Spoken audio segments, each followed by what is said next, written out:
She stormed across the yard like she owned the whole block, face scrunched like she just sucked a lemon. I was standing on my porch, leash in hand, when she pointed at my dog and shouted, "That filthy thing doesn't belong here." Asterisk, I didn't say a word.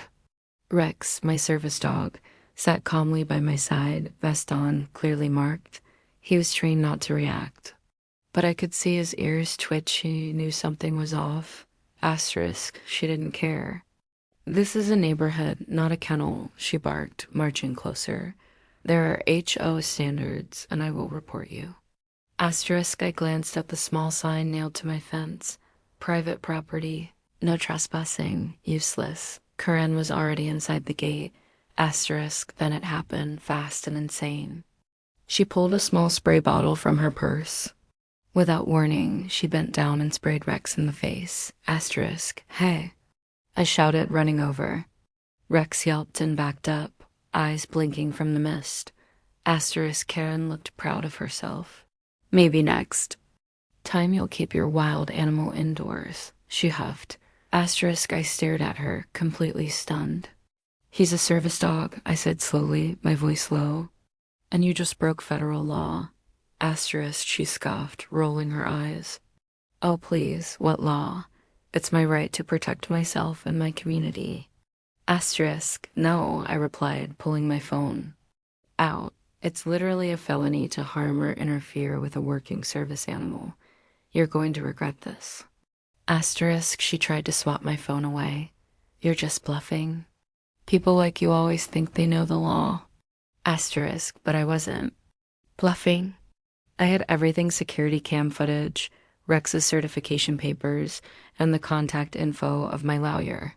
What she didn't know was, I used to work for the Department of Justice. Asterisk, and I don't take threats to my partner because Rex isn't just a dog.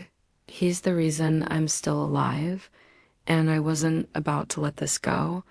Asterisk, she was still standing there, hands on her hips like she'd just won something, when two of my neighbors came out from across the street. One of them, Mr. Langley, had seen everything from his porch. Asterisk, "Did you just spray his dog?" he asked, stepping closer, voice hard. Asterisk, Curran rolled her eyes again. "It's not a real service dog. He probably printed that vest online. This is an HO, a neighborhood. We have rules." Asterisk, I looked over at Mr. Langley and gave him a slight nod. He knew about my PTSD. He'd seen the nights Rex had calmed me from panic attacks when the fireworks got too loud or a car backfired too close. Asterisk, Curran pointed at him too. "And you let your kids play in the yard like it's a trailer park?" "We're supposed to look respectable." Asterisk, Langley's jaw clenched. "Lady, you're out of line." Asterisk, but she wasn't done. She stormed back out of my yard, mumbling about how she was going to call the HOA president and report the illegal dog. 5 minutes later, I heard the sound of tires screeching down the road. A white SUV with cheap magnets on the doors came flying toward my house. The so-called HOA security patrol. 2 guys in knockoff uniforms stepped out like they were SWAT, except one was wearing sneakers and the other was chewing gum. Asterisk, Curran came strutting behind them. "That's him," she yelled. "He's threatening neighbors and harboring an unlicensed dog. I want him evicted." Asterisk, the shorter officer, stepped up to me. "Sir, we've been told this animal attacked a resident. You need to come with us." Asterisk, I didn't move. "You have zero authority to detain anyone," I said calmly. "This is my land, and you've just trespassed." Asterisk, the guy smirked. "We work with the HOA. That gives us the right." Asterisk, I turned my phone around and showed him the screen. It was already recording. "You just said that on camera. Hope you're ready for a federal investigation." Asterisk, the gum chewer, backed up fast. "Wait, what is this, man? I thought this was just a noise complaint." Asterisk, Karen, realizing the drama wasn't going her way, lost it. "Why are you all scared of him?" "He's just pretending. That dog is fake. His whole disability is fake. Asterisk, but before I could even respond, my wife's voice came from behind the front door. Asterisk, and the way she stepped out, calm and sharp, changed everything. Asterisk, actually. She said, I trained federal K-9 units. And you just assaulted one? Asterisk, Karen blinked like she didn't hear it right. You what? Asterisk, my wife didn't raise her voice. She didn't need to. She wore that quiet kind of authority that made groan. Men stand up straighter without even knowing why. Dressed in a plain black tee and jeans, she looked like anyone else until you noticed the badge hanging from her neck. Asterisk, federal K-9 trainer. She repeated, stepping beside Rex and gently running her hand over his head. This dog is a certified trauma response unit. He's logged over 3,000 service hours. And you just sprayed him in the face? Asterisk, Karen's mouth opened, then closed. She glanced at the fake security guys, but they were already walking back to their car like rats off a sinking ship. Asterisk, I didn't know. Karen stammered, her voice suddenly shaking. No one told me he looked like a regular dog. Asterisk, my wife crossed her arms, the vest, the tags, the ADA markings. You ignored all of it, asterisk, I thought. Karen stopped. Her hands trembled slightly. I thought people fake those things all the time. Asterisk, my wife took a step forward, slowly, like a lioness deciding whether or not to pounce. So, your first instinct was to assault an animal and lie to fake security? Asterisk, Karen turned to me now, desperate. Look, maybe we both overreacted. Maybe we can just talk this out. Asterisk, talk it out? I repeated, still holding the phone. That had recorded every second. After you trespassed, assaulted my dog, and tried to have me detained with rent-a-cops. She opened her mouth again, but my wife cut her off this time. You ever heard of the Americans with Disabilities Act? She asked flatly. Corinne just stood there, frozen. It's a federal crime, my wife said, to interfere with a service animal, punishable by fines and prison time. And considering who you assaulted and who witnessed it, I'd say you've got a serious problem. Asterisk, that's when my daughter stepped out onto the porch, only 10 years old, holding a worn-down copy of Ranger Rick and staring down Corinne with a quiet kind of fear in her eyes. Asterisk, Corinne looked at her, then back at me. You're seriously going to call the cops? Asterisk, no, I said softly. I'm not. Relief washed over her face for half a second. I already did. And from the corner of the street, the red and blue lights lit up the evening. Corinne spun around like she'd been slapped, eyes wide as the police cruiser rolled up the curb. The real kind this time, no magnets, no sneakers. Officer Mitchell stepped out, someone I'd known for years. He glanced at me, then at Rex, then locked eyes on Karen. Asterisk. Sir, he said as he walked up, we got a report of an assault on a service animal. You want to tell me what happened? Asterisk, before I could answer, Karen jumped in. He's lying. I was defending myself. That dog lunged at me. He's dangerous. I was just trying to stop it. Asterisk, Mitchell raised a brow and turned back to me. You got footage? Asterisk, I handed him my phone, still recording, every second of it, plus security cam from the porch and witnesses.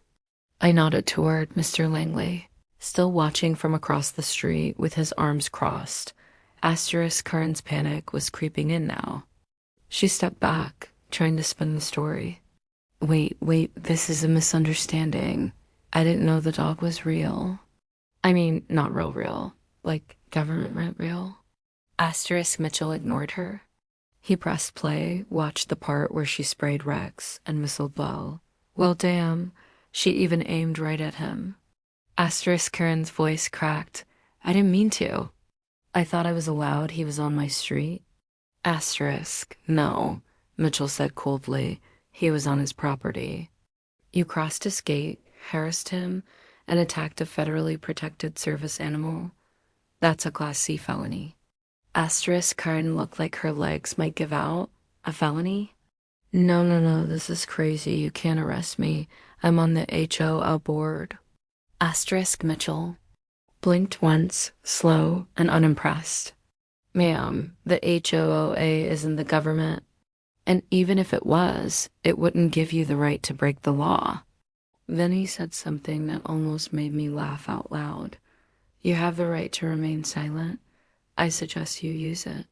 Asterisk, he stepped forward, pulled out his cuffs. And that was the first time Corinne actually realized this wasn't going to go away. Asterisk, no. Wait, I didn't know. He's just pretending. This is all a setup. Asterisk Mitchell didn't even flinch. Lady, you messed with the wrong dog and the wrong family. Click. The cuffs snapped around her wrists. Asterisk, I glanced at Rex, still sitting. Calm and proud by my side, ears perked up like he was watching a mission play out. He was trained to handle pressure, but in that moment, I swear I saw him smirk. Asterisk. Corinne was still yelling as Mitchell guided her toward the cruiser, but her voice had changed shrill, cracking, desperate. You can't do this. I have rights. I'm the vice president of the HOO. Mitchell opened the door and looked at her, like she was speaking another language. You just committed a federal offense. Good luck explaining that to your HOA buddies. She tried one last move, turning to the handful of neighbors who had gathered by now, watching everything from their lawns and driveways. You all know me. You know I care about this neighborhood. He's the one who's been trouble since day one. Nobody said a word. Not a single neighbor stepped up. Even Mrs. Gallagher, who used to be. Corinne's closest ally just shook her head and walked back into her house. That silence? That was the moment Corinne truly lost. The cruiser door slammed shut, and Mitchell walked back over to us. She's going to be booked for animal cruelty, trespassing, false report, and possibly impersonating law enforcement if those fake security guys name her. I raised an eyebrow. Think she'd do time? He shrugged. Depends on the judge. But even if she doesn't, her life just changed. Federal charges don't disappear. And she's already viral. I frowned. Viral? Mitchell pointed behind me. I turned around and saw my neighbor's teen son across the street holding up his phone. Then live streaming the whole thing, he said with a grin. Corinne's got her own hashtag now. My wife smirked. She always wanted to be famous. Just then, Rex nudged his nose into my hand. I knelt beside him, scratched under his collar, and whispered, "Good job, partner." My daughter came down the steps and wrapped her arms around Rex's neck. She's not going to hurt him again, right? Not ever, I said, wrapping my arm around both of them. Mitchell gave me a final nod. You need anything, you let me know. As the cruiser pulled away, the street seemed a little quieter, a little safer, but the best part wasn't Karen getting arrested. It was knowing that, for once, the guy who followed the rules. Actually, one dot in justice wasn't just some distant word. It had teeth and a wagging tail.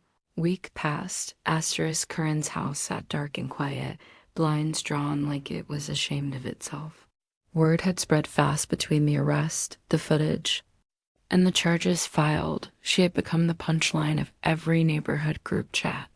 No one saw her, and no one really wanted to.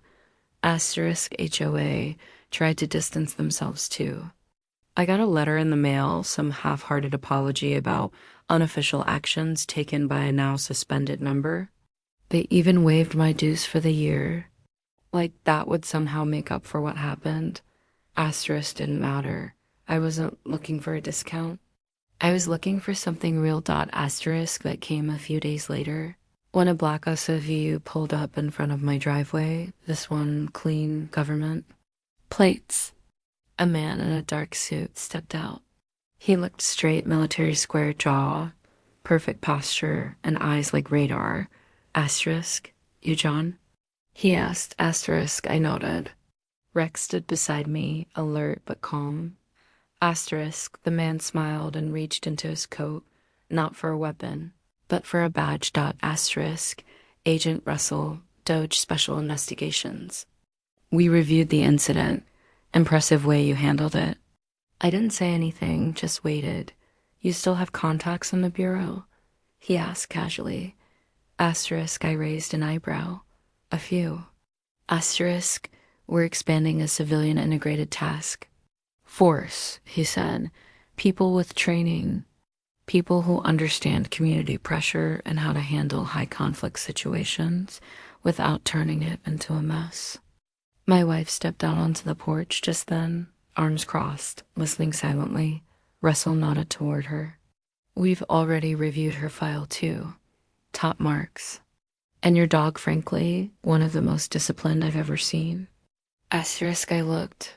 Down at Rex, he just blinked, tongue out like none of this mattered to him. Typical. Asterisk. So what are you asking? I finally said. Asterisk. Russell smiled again.